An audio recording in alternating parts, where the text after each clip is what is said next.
It's an honor for me to be here. I'm grateful for the Historical Society for the opportunity of being here today. It's not that I'm closing a cycle, I think it's the beginning of a new cycle.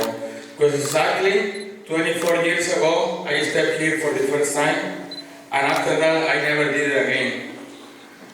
I was invited by the Mexican Cultural Center, not because they treated me bad, actually, they treated me really well. I was invited by the Mexican Cultural Center to do a presentation of my art. Back there, I made a series of painting, frescoes, a large-scale acrylic which filled this room. So some of you might remember that, of course not. But that day, I kind of remember that everything was about Veracruz. And it's kind of, for me, it's intriguing how things like an engrane, like gears interlock and start moving something. So everything in our culture is interconnected. Because today, 24 years after, I'm here not talking about the dead. 24 years ago, it was about Veracruz. We talk about the Olmec heads, the biggest sculpture, the culture of the northern part of Veracruz. And today, I don't know why, I have to talk about the same at the end of this conversation. But for now, I want to be very brief because I don't talk so much. I'm more about showing things visually, but nevertheless, I have to talk about something that is in my collective society. I have my own point of view, but there is something very important that we carry with us when we come as immigrants to the United States, Philadelphia today. Something that we never leave is the culture, the belief. We come here and we adapt to a new language. We have to learn the ways how to move around. We have to learn many things, but we'll never be able to forget who we are. The essence of us comes with us. And one of the greatest things that we have is the tradition of Day of the Dead. Now, it seems like we are constantly talking about the dead, but especially on these days. Nevertheless, in our culture, yes, it might seem the end of the life, but we also want to believe that is the beginning of something new. We don't know what is it, nobody has come from there, but we can imagine things. Our thinkers at the time were able to foresee things, imagine things, and that's what they teach to other people, and that's how we have been passed to all through the centuries. So we can only imagine, but at the end of the day, what's fascinating is this cosmology, all this thinking about these different cycles, as I say, these years, because instead of seeing the death at the end of the life, it's more like the death being part of the life. So one thing works because the other one. And that's the same. They teach us that if there is rain, there is sequía. So the vegetation, the corn, everything needs the rain. But too much of that, we kill it. The day, we will notice it, we don't have a night. And we wait for the daylight with so much desire, because we know the nighttime.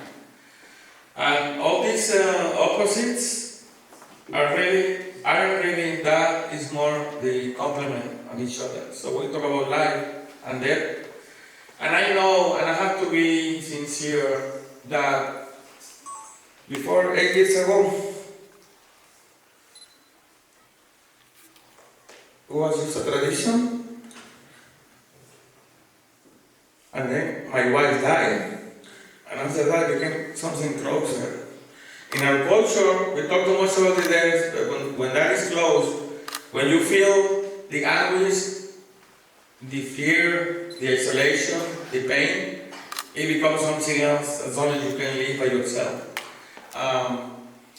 She teaches me that Day of the Dead is a space on time, it's a bridge where we can connect with the dead ones once again. Of course, we remember them on birthdays, anniversaries.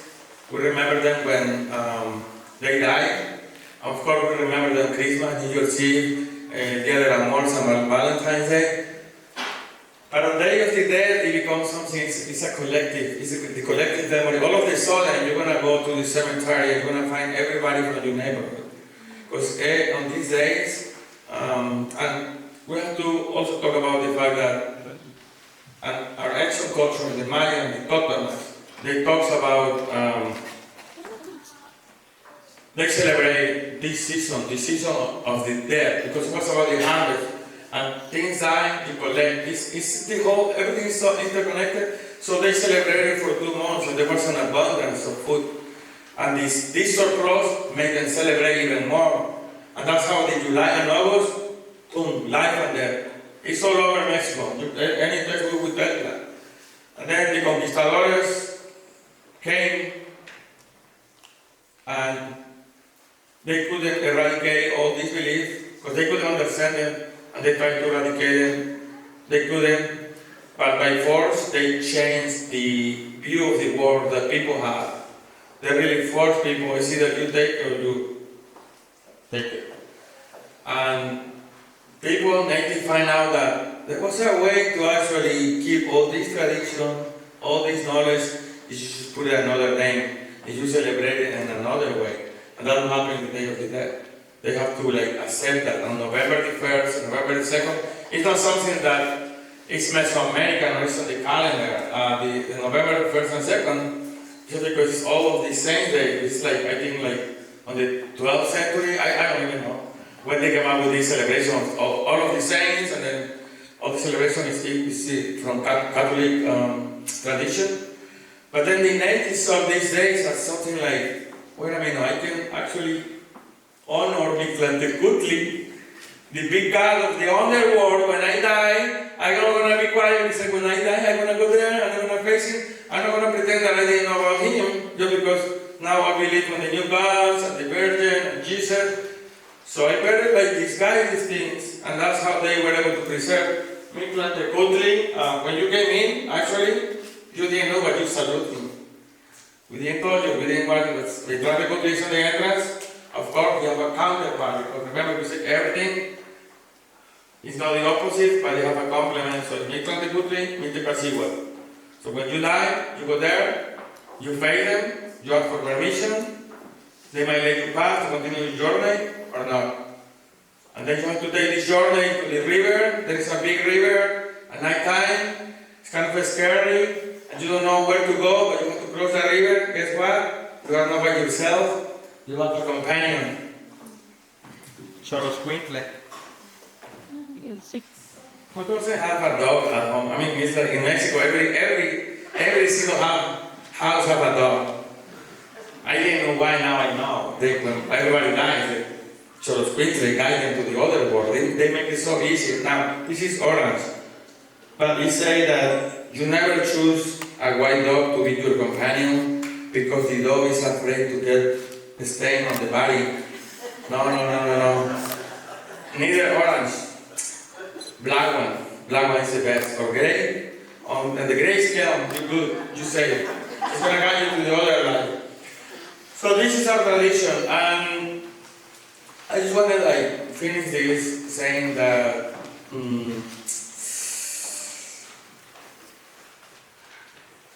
when people cross the desert, I know different religions, we have, I don't want to name the main forces on different religions. Let's not talk about Mexico. I know we have saints, we have the virgins. When people cross the desert to come here, you have the escapulario or you read Estampita, San Nemesis, the Virgin, because you are afraid of death. People die on the desert. Nevertheless, there are people who actually go to this little shrine and they pay homage to the actual image of the dead. They trust the dead more than anybody else. So in other words, you see the dead as a possible companion, or you see it as an entity. It's not something so distant, it's something that you can actually reach at your wish. It might sound strange, but we have to remember our Mesoamerican war. It was a whole war, and nobody knew about it until the 14th century and the 15th century. 16th century dominated. But this whole world of belief has to be totally different to what we know in Asia and Africa or in Europe especially, because they were interconnected. The Americans were a whole different world, aliens, just aliens. So in this belief, don't be surprised that people consider the dead something close as the gods, as the flower, as the corn, as the birds. So therefore, like some people make this little ceremony over there, and they feel safe to cross. And some people make it, some people doesn't. I'm here today to tell that I did it, and because of that, I'm able to speak to you, and I'm able to tell you about what I believe. And also wanted to talk about La Cruceta. This artifact here is called La Cruceta, meaning kind of the crossing thing. It's hard to describe because it doesn't have a real translation. So La Cruceta, young people have the shape of the cross, but in reality, this is an artifact. It's a very serious artifact. Because the reason this exists is because of Veracruz, where I'm now from the northern part of Veracruz, there is this fancy performance. Of course, it's a ritual. So much knowledge about what's happening, but they bury a big pole, 50 meters high, and these 4 dancers goes on top of the pole. They pay homage to this guy. They start descending. The rope start getting loose, and just by getting the rope loose, they start descending. And it's just like after 13 rounds, 4 of them. It's a way to keep knowledge. Yes, 52, maybe 52 years. So everything that happened on ancient Mesoamerica is related to numbers, is related to days, is related to knowledge. So when they descend and they touch the ground, among other things, people applaud them because they are spectacular. And it's really you get in awe state because it's just beautiful. And of course, people, they take photographs with them. The outfit is so fancy, and it's their life descending. But then as soon as they finish, because they are actually asking to the gods. See how the nice dressing, the feathers, the queens, and they ask to the gods. And the gods are like, yeah, right, I'm gonna listen to you. But then, at the end of that, the counterpart of that dance is la danza de las guaguas, la cruceta.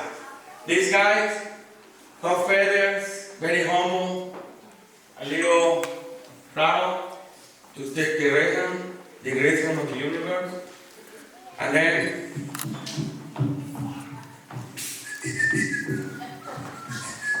it's so humble, so simple. And they don't even ask for anything. They thanks for the life that they have right now, the same way we do now. We thank for our life, and also they thanks for the death. Because something died and something wrong. And that's everything. It's so simple. Our philosophy is so simple. Life and death. It's the number of it. And the gods were like, wait a minute, I love that. Anything you want, guys. Because of this dance, is that we have the rain, we have the corn, we have the good season, we have everything. Everything good because of these guys that you are about to see now. La Cruceta.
Give it up for Luis.